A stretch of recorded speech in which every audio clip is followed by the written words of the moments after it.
If you keep giving, you're not going to have anything else to give. And what's going to happen to all those people that you love and that you care for when you can't give anymore?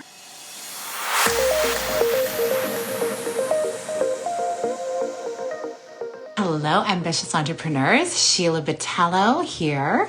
I am a self-care strategist, host of the Connect with Sheila Botello podcast, and I am creator of the Seasons self-care app. And today we're talking all about how to improve with your wellness, your worth, your well-being when it comes to your overall health. And I'm so excited to have my guest join me today. And I'll be sharing a little bit with you about her when I see her accept the joining, push the little join button. And we're just going to allow people to get onto this live as well. And in the meantime, I want to ask you a question. I want you to take stock about where you're at in terms of your goals, how you feel about the progress that you're making in your business goals, your financial goals, your relationship goals, and your well-being goals. Because sometimes we separate everything out and we compartmentalize all of those different things happening in our lives. And we realize that sometimes we put more weight on some goals than others. Do you find that to be true? So how is it going for you? Do you feel like you're going really full force in a few areas or maybe one key area and then another part of your life is suffering? Well, this is something that is really common. So if this is you, you're in good company. A lot of us, when we are building something really exciting in our life, when we are wanting to grow and expand and see that we can actually make advancements in our lives in one area, we kind of put all the other areas on the back burner very often, or we don't give them the attention that maybe they need, when really, in fact, some of those things could help us get further faster. And one of those areas is your well-being, your wellness, how you're caring for yourself. And it looks like Tami is here. That is my guest, Tami Robinson, and it's Wellness with Tami is her handle. I'm going to add you into the room in a moment. Welcome, welcome. Now, Tami is a yoga therapist, an author, and a coach, and she is really inspired to help professionals who are very busy in their lives with big goals go after those things, but from a place of overall well-being. And you're going to hear her story. You're going to hear where she came from, where she went to, and we're also going to talk about the women worth and wellness piece. Because it's so important. There's all inextricably linked. What we allow for ourselves is often based on what we think of ourselves, right? Our worth, it's very interesting. It helps us to make decisions in every area of our life. So I'm going to bring Tami on now, and it'll just pause for a quick moment, but here we go.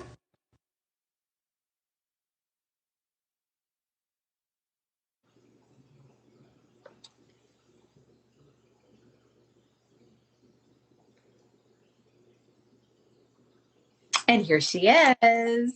Tami, Hi. so good to see you. Oh my gosh, it's so great to see you. Thank you so much for having me here. It's such an honor. Oh, thank you. I'm just so glad that you were able to make this happen because it's been a while since we've actually connected. And we spent a lot of time in Zoom rooms together over the last several years. So it's fun to be on another screen.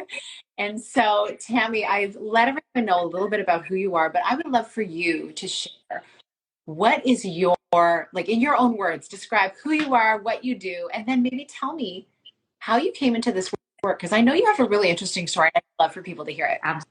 Absolutely. Yes. So I currently am a yoga therapist, as you mentioned, and a coach and author. And I help busy wellness professionals and yoga enthusiasts take better care of themselves, feel better in their bodies and minds, and do things they didn't think they could do. And I do that primarily through coaching, meditation, breath work, and yoga postures featuring something called the Great Yoga Wall.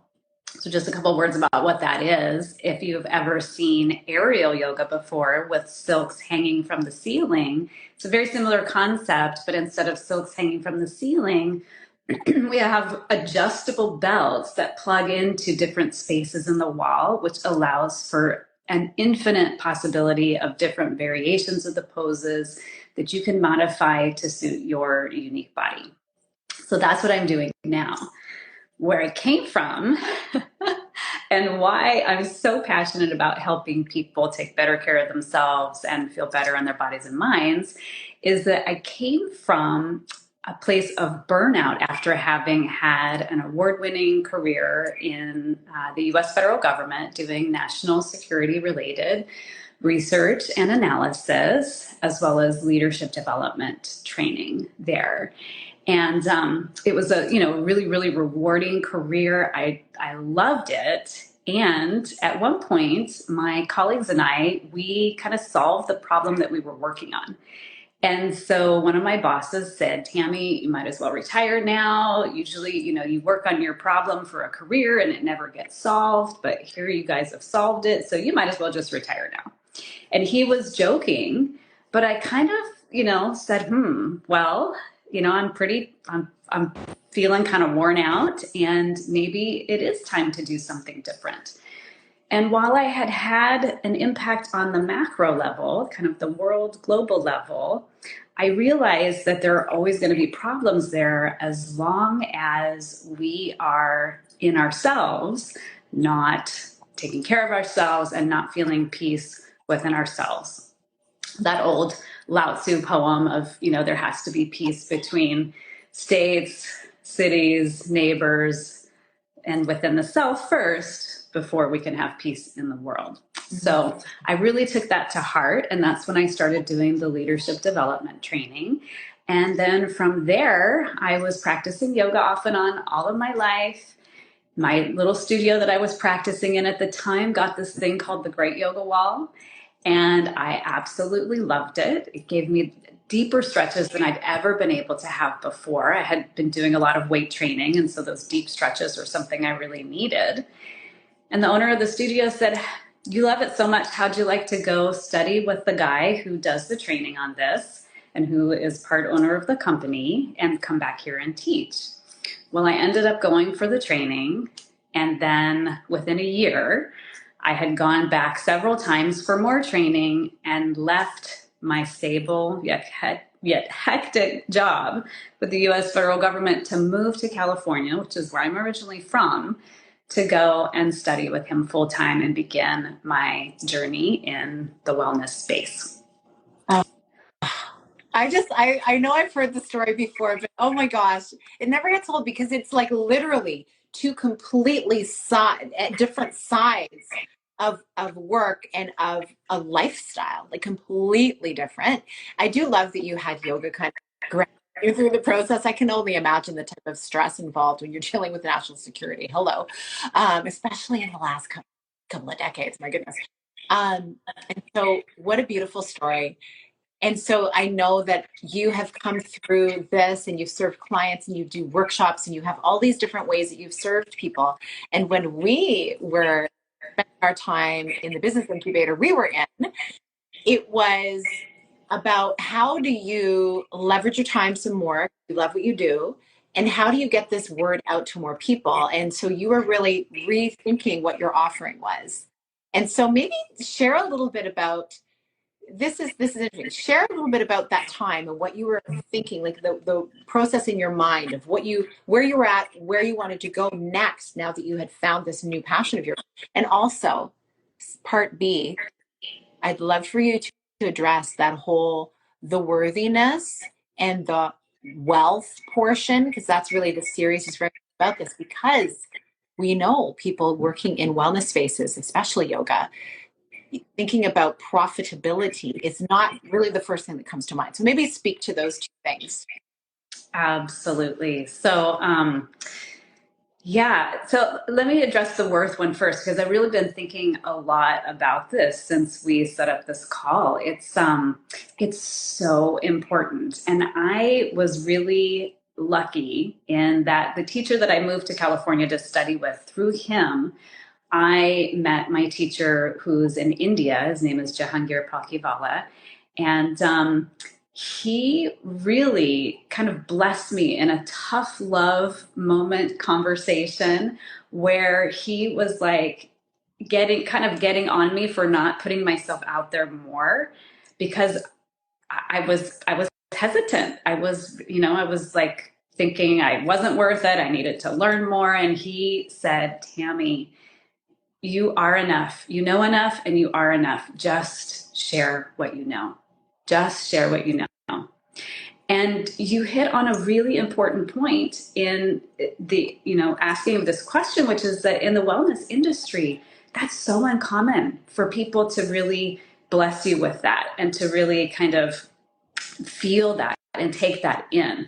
We run ourselves ragged going from class to class as yoga teachers all over, different spaces. If you own a studio, it's really, really a labor of love and, just often so challenging. And as we've seen, the industry change over and over through the pandemic times and beyond now. But what I see primarily coming up in the people that I work with are two different categories of, kind of how worth plays into what we do. And one, I'm sure you see this with your people as well. One is that we don't put ourselves out there and we put everyone else first because we don't feel that inherent worthiness. And so we end up running ourselves ragged. And the other is working so hard to prove our worth that we run ourselves ragged. And so those two, like, if there's one thing that I wish that people would ever take away from me, it's to know that if you keep down that path, you won't have anything to give. You won't be able to help anyone. And that's just such an important part of what I do. Yes, I am so happy that is something that you're speaking on and modeling, because I know you take impeccable care of yourself and you invest in yourself, your well-being and the things that you're passionate about, like things that maybe people on the outside may think, really, like, wow. And it's helping you be more and share more and be able to help lead people better. I agree. It's that whole adage of, you can't pour from an empty cup. Exactly. And we know that, right? But doing it, actually putting it into practice is so challenging sometimes. It really. So what is, Yeah. for someone sitting here listening, saying, yes, yes, yes, but you don't understand, Tami. I have all of these different things that are going on in my life, and I'm the person. What would you say to them from a practical standpoint? Yeah. I mean, really, like, if you're the only person, then that's a problem. Because if you keep giving, you're not going to have anything else to give. And what's going to happen to all those people that you love and that you care for when you can't give anymore? What's going to happen? I would ask them that question, and then we would, problem solve to see, like, what else can we do? Like, if you can't drop everything and go take a nap, okay, fine, but who can you ask for help so that maybe you can get some rest? Who can who can you hire in your business, or how can you, change your pricing structure so that you can do less and have more? How can you focus on the activities, of course, as you know, that are bringing in the 80%, the 20% of activities that are bringing the 80% of your return, all of those things. But the main message is if you keep going, you're not going to be able to give. And then you're really going to be leaving those that you care about high and dry. It's almost like playing the movie to the end, right? Okay, if I keep going, how much more can I go? How sustainable is this? And what is the end result? Like, if you look at where you're at right now, like, are your relationships really where you want them to be? Are they thriving? Or do you feel like, okay, I just need to get past this next launch, or I need to, I just need to push harder for a few more months, and then I'll be able to invest. And what's very interesting, and I've seen it so many times, where relationships that are not invested in them because they're in that push time all the time, sometimes it's too late to say, okay, now I'm going to backpedal. Okay, now, hey, because frankly, it's like a muscle. Would you agree? Like we've been practicing flexing this muscle of going hard, that to just say, hey, now I'm going to do it differently. That's a nice thought, but I think it's a little different, right? And, Exactly. so yeah, I think that's a great question.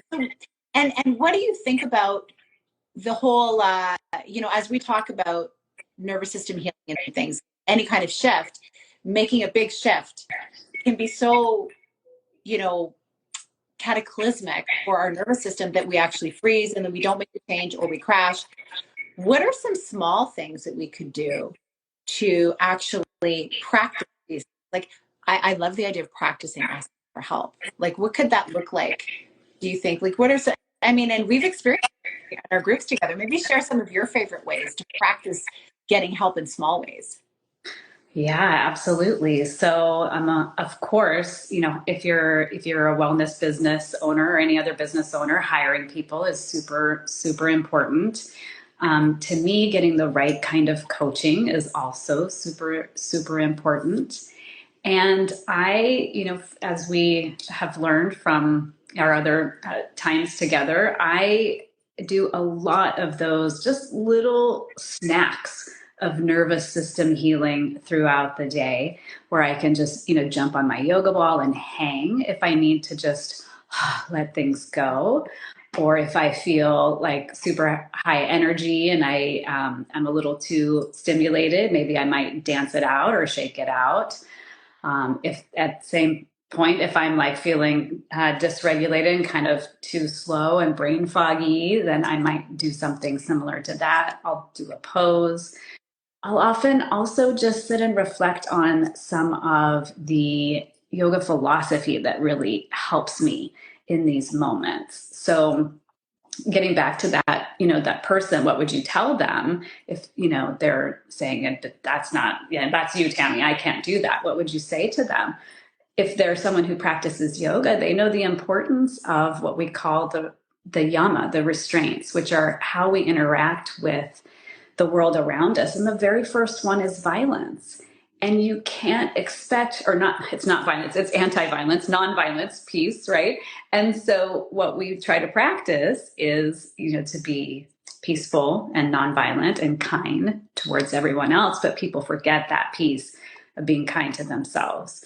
And if they're not kind to themselves, then they're at the same time being not kind to someone else. So touching base with those kinds of things are also some of the little snacks that I do throughout the day. I love that. Wow. It's like really getting foundation. And you're right. We can feel on top of how we want to present ourselves in the world and how we're treating people. Like we often will, many people will put themselves at the bottom of the totem pole, so to speak. And you get the scraps at the end of the day for what, caring for yourself. But even something someone told me once is they like to, while they're brushing their teeth in the morning, before they're about to start brushing, they'll just say, "Hey, George." Right? And there's actually a Mary J. Blige song that I love.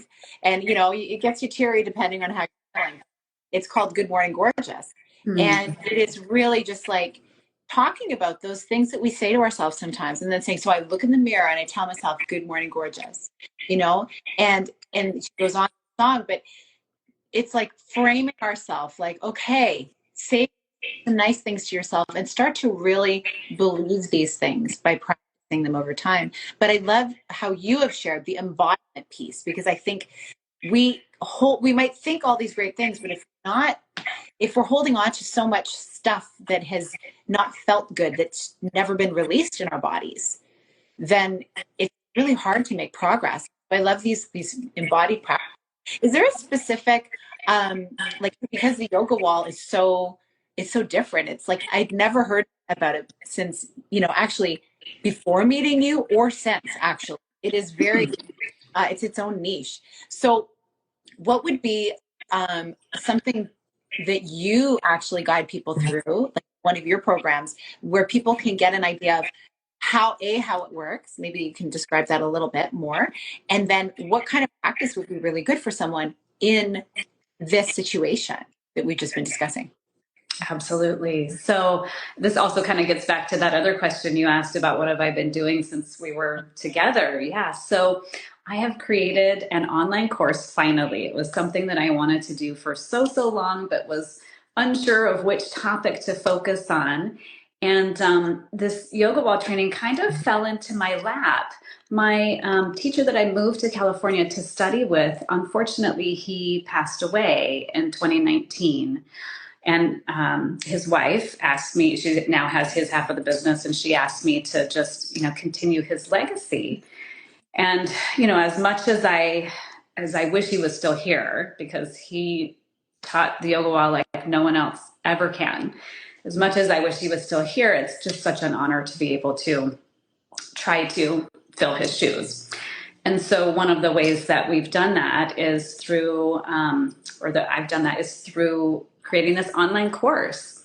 And so typically the training in the past, and still we do these live sessions, they're 3 days, 18 hours over 3 days of intense yoga posture practice where we cover all different kinds of postures that you can do with the yoga wall, all level 1.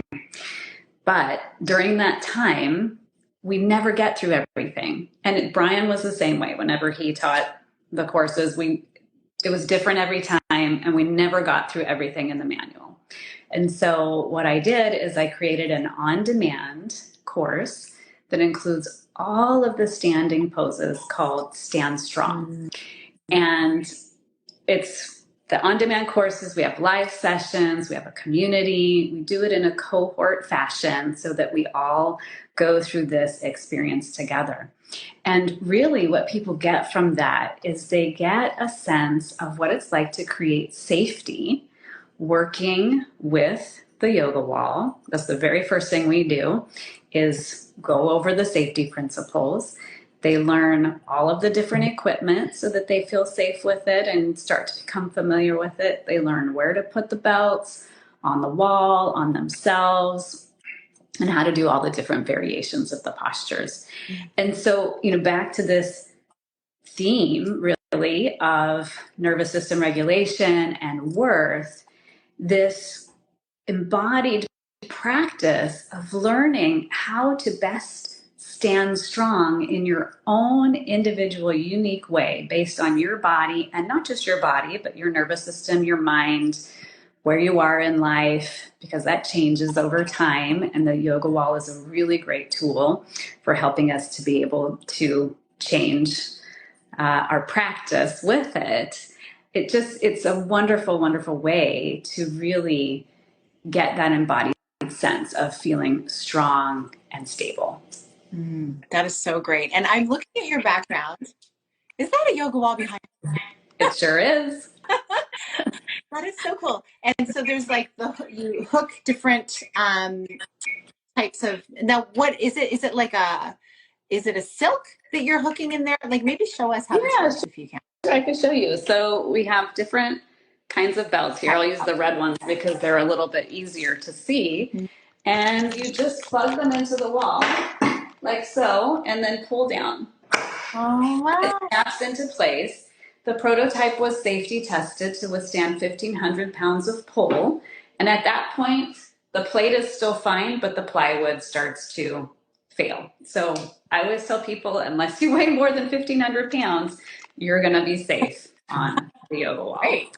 So it just plugs in like that. Mm-hmm. And then you could do all kinds of different things with it. You can move it around. I'll just back up and show one quick pose. Yeah, sure. That's okay. This is so cool. Yeah. So you can do something like half moon pose. Oh, you can't see me. No, I can. Let me turn it down. So the nice thing that I love is you can do things that maybe you can't do on your own. So some people, like with a balancing pose, might have trouble balancing. Yes. Yeah. But you can do something like this. And then instead of being like this and all wobbly in the center of the room, you can actually stretch more and get that lift and that length all through different ways of the, that you can stretch in the pose. Oh, that is so cool. Yeah. Yeah. And So, so is this, you're at your studio right now then? yes, yes. I just have a small space in my home on our first floor, and this is where I work with people. Oh, So, that is so great. And so, okay, with the yoga wall then, are there different places all over North America where they like where maybe how would we find, do you have like a location finder in your information? so that is something that the Yoga Wall company has on their website. So I should also just give a quick, affiliate disclaimer. I Yeah. don't get any money from the Yoga Wall company. If someone takes training with me and then goes by and buys more equipment, there's no affiliate link or relationship in that way. But if you do buy something from them and you decide you want to find some training, they'll link to me and Oh, I love just, that. refer you to me. So That's great. that's that. They also have a page on their website with studios that have the Great Yoga Wall. That list, I do have to say, is a little bit out of date since the pandemic. Oh, yeah. So if you're looking for something nearby, I would just do a search for Yoga Wall Yeah. near me, that kind of thing. And it's worldwide. People all over the world have this. In fact, the last training I did, I had someone who was in Indonesia and calling in the middle of the night for our live I session. love that so much. Yeah. Oh, Yeah. So it's a beautiful, beautiful tool that, people all over are getting some benefit oh, from. yeah. Well, I think this is just such another interesting, fun way for people to get the exercise happening. And you know what I really understand, like we know about weight training, like you had said, you did a lot of weight training and you might still do that. I probably do. Got our muscles strong along with our tendons. Although I really think, yoga it takes so much strength. Anytime I do it, I'm like, this is more of a workout than when I'm doing my weight, right? So it's all good. But what I was going to say was in relation to people going through and doing these things that are good for their body, like physically, the mental benefits are incredible because I understand like lifting weights and doing like rock climbing, doing anything different, it helps your brain continue to be building new connector points. So if you have a concern about, well, mental health is one thing, but definitely Alzheimer's or any kind of, degradation of brain health later on, which is big in my family. It's like trying new things, but physical things, it really helps support the health of your brain. So this is a really fun way to do it. Absolutely. Yes. In fact, I just wrote about that recently with respect to meditation and the links between cognitive decline and how meditation can help with that. And what the yoga wall allows us to do is come into more of a meditative state when we're in a pose because we're not so worried about all the other things we have to do to stay in the pose, which are beneficial, right? It's beneficial to practice in the center of the room and to have to use those muscles and to have to find our strength in order to do the pose. And there are other ways to practice too, which is just one of the great things that I love about the yoga wall is that it helps you do the pose in the middle of the room after you've practiced it with the wall. But if you're needing something different, you can use the wall for more support. Or if you're like, you've just come off of a trip and you've been gone for a while, you're like, hey, I got to get my sea legs again. Or if you're just, maybe you're just wanting to practice really gently and maybe at a certain time of your life, getting back from an illness, maybe postpartum or whatever, just cyclically where you want that extra support. It's so nice to know that it's there. And I love that concept that you mentioned about it being more meditative because you feel supported. Mm-hmm. Like, oh no, not going to fall over. So good. Yes. Tammy, I love this so much. And I would love for you to share. Obviously, they can follow you here on this channel. You're also on LinkedIn. And maybe tell them where to find how to work with you in terms of your programs, etc. Yes. So the best place to find out where to work with me is my website, which is wellnesswithtami.com. And Tami is spelled Tami. So wellnesswithtami.com. And then, of course, I'm available here on Instagram and on LinkedIn. Wonderful. Well, everyone go check it out. I myself, now that I've seen, because it's interesting, we've talked about it, but I never had actually gotten to the place of seeing practice it. This is something I'm going to be doing a little research on after my travels. So thank you for being here, Tami. I look forward to being in touch again, obviously offline as well. It'll be fun to do that and just hear how you continue to grow and thrive for you and your love and for all the things that you're doing in the world. Appreciate you. Thank you so much, Sheila. It's been just such an honor to be here and so fun to just get to chat with you about these topics that I know we're both so passionate about. Yeah. Thank you so much for sharing those insights. I think they really go a long way for us all being able to finally just shine our light, get out there, feel good, and give ourselves that permission that really only we can give ourselves. And in doing so, be an inspiration, just like you are to. Yes, yes. Thank you, Sheila. Wow, so great to see you. You too. And thank you, everyone who is watching the replay, anyone who joined live. Have a wonderful rest of your day. Big blessings.